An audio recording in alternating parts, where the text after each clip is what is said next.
Hello বন্ধুরা, welcome to my channel. এখন কথা বলবো আইপিএল 2025 নিয়ে।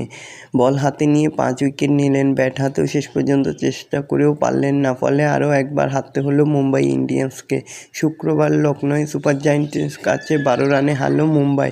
আগে ব্যাট করে লখনৌ তুলল 203 রান 8 উইকেটের বিনিময়ে। জবাবে মুম্বাই থেমে গেল 195 নয় 191 রান 5 উইকেটে। জিতলেও লখনৌয়ের চিন্তা থেকেই গেল।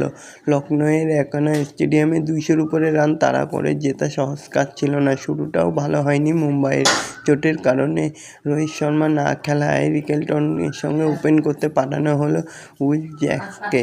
তো বন্ধুরা, এরকমই সব আইপিএলের খবর প্রতিদিন জানতে হলে চ্যানেলটিকে অতি শীঘ্রই লাইক, কমেন্ট, সাবস্ক্রাইব করতে ভুলো না।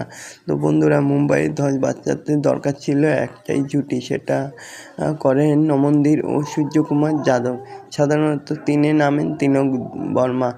তবে টস হেরে ব্যাট করতে নামা লখনৌয়ের চ্যালেঞ্জ ছিল স্কোরবোর্ডে বড় রান তোলা। প্রথম থেকেই সে কাজ করে দেয় মিচেল মার্শ। নতুন দলে এসে মার্শের ব্যাটে রানের ফোয়ারা দেখা গেছে। প্রথম দুটি ম্যাচেই অর্ধশত রান করার পর আগের ম্যাচেও রান পায়নি। ওই দিন ফের অর্ধশত রান করেন অস্ট্রেলিয়ার ক্রিকেটার। তো পেসারদের নিয়ে সাফল্য না পাওয়া হাতদের কানেন স্পিনার বিঘ্নেশ পুতুরকে। নিজের প্রথম ওভারেই পুতুর তুলে নেন মার্শকে। 9টি 4 ও 2টি ছক্কা মেরে 31 বলে 60 রান করে আউট হন মার্শ। তো বন্ধুরা, এরকমই সব খেলার খবর প্রতিদিন জানতে হলে চ্যানেলটিকে অতি শীঘ্রই লাইক, কমেন্ট, সাবস্ক্রাইব করতে ভুলবেন না।